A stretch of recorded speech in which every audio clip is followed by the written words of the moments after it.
This is the first import that I've got with a full metal body, with a fingerprint scanner, and a 1080p screen.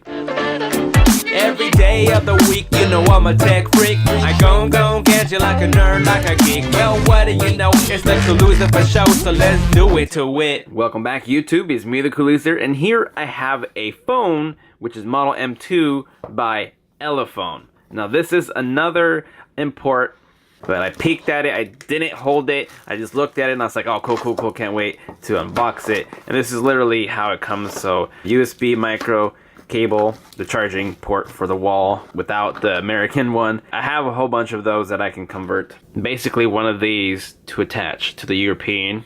And we got the start guide, and then back in here, oh, we have the SIM card remover that fell out. And we have multiple screen protectors. This is actually for the back. Here we go, let's take it out. Ooh, this definitely looks like a 5.5 inch screen just by looking at it side by side. Very close. This is a 5.7 inch, this is a 5.5 inch, but it's a whole metal device as well. They look pretty close to each other. So the phone is really cold in my room because my room is probably under 60 degrees for sure. We're gonna hit it here. 50 degrees in my room. So yes, a metal phone will feel cold. Go ahead and flop this front off, and I already see that there is also a screen protector on this one already. Just holding this M2, you can feel the full metal body of this. It's solid, has a good weight to it. You can see on the left side there's volume up and down and the power, and on the right side there's actually just the SIM card port, because you don't remove the back, it's a full piece. Now I kind of want to take the back cover, but it's very thin. Oh, I actually got caught under my nail, and remove that. Gold champagne color, as you can see, kind of gets bright and then back to its goldish champagne color. And we get a glass bottom actually. On the top we get the headphone jack, the microphone, we get the slits for the antenna, SIM card. The bottom is the micro USB with speakers on the bottom. Might be dual, I don't remember, but you can see right away that this is a thin device. Next to the 6P.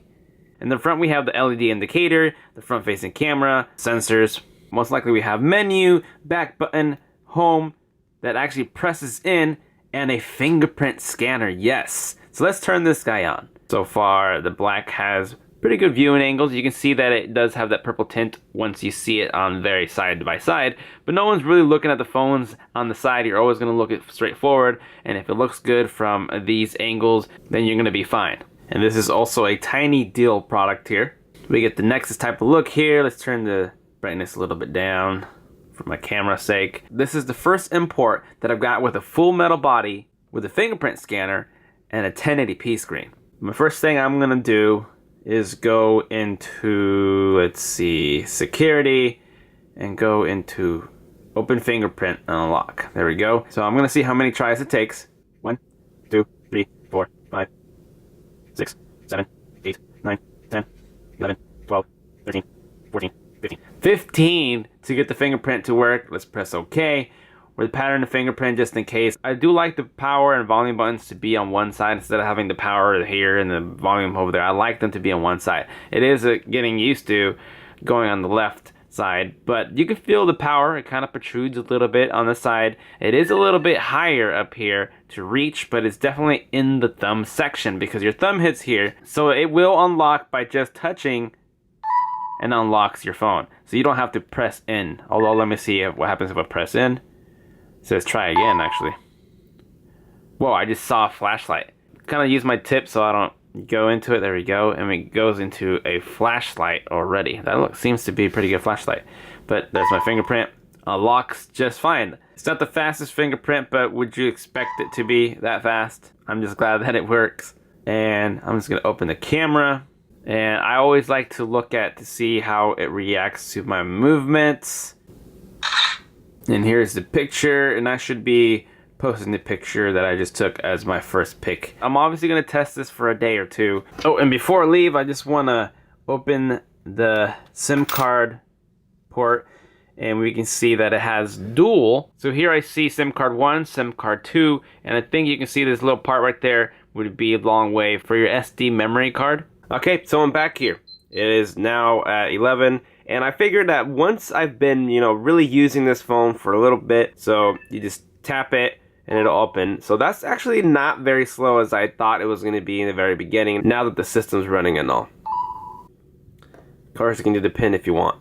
Once again, I cannot test that 4G because I don't have a micro SIM and my SIMs won't fit in here. So for Black Friday, we see it's $158. So this is 64 MediaTek, an octa-core with 1.3 gigahertz. 3 gigabytes of RAM with a 32 gigabyte ROM in here. The Press ID, which is the home button. We get 4G LTE. This is a higher end phone out of all of them that I've reviewed so far that are imported. And this is a full HD screen. It's 1080p. It's not 720p. It's 1080p, which has a really good quality screen when you look at it. The pixel per inch is 400. Then we got the Sony IMX214, 13 megapixel f2.0, which is really good. You want it to be around 2.1 and below for better lighting. And then it says what bands they will use and what will support in different countries. We can see it, United States, T-Mobile, Metro PCS. It's supposed to work, obviously it will work. But I don't know about the 4G LTE exactly because I can't really test it myself. The whole thing is metal and glass, gold. There's no plastic on here. 3 gigs of RAM, that is high end. I mean, phones today, flagships, are barely having 3 gigabytes of RAM. And then you can see the bands, the 1080p, 5-point multi-touch. The battery isn't that big though. It's that 2600 milliamp hour battery. 2 SIM cards, we already know that. You can extend the storage. Front-facing camera is a 5.0 megapixel. So yeah. Home button presses in. It's a very, very little press in, but you can hear it press in. As you see, there's an LED indicator there showing me that my battery is low. It's at 7% right now. Let's see what it's been standby with. 6 days, 12 hours, 33 minutes. You're paying $160 for this high-end quality type of phone here. It is definitely no flagship killer.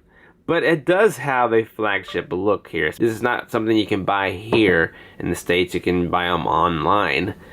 And you can pause the video actually. And record like this to continue. So here, we're outside. It's kind of noisy out here. You can hear my footsteps on the gravel. Just want to show you how the lighting goes.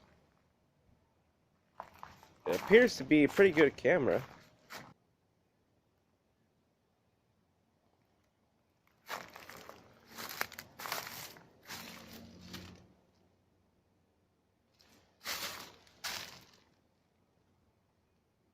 Tap here.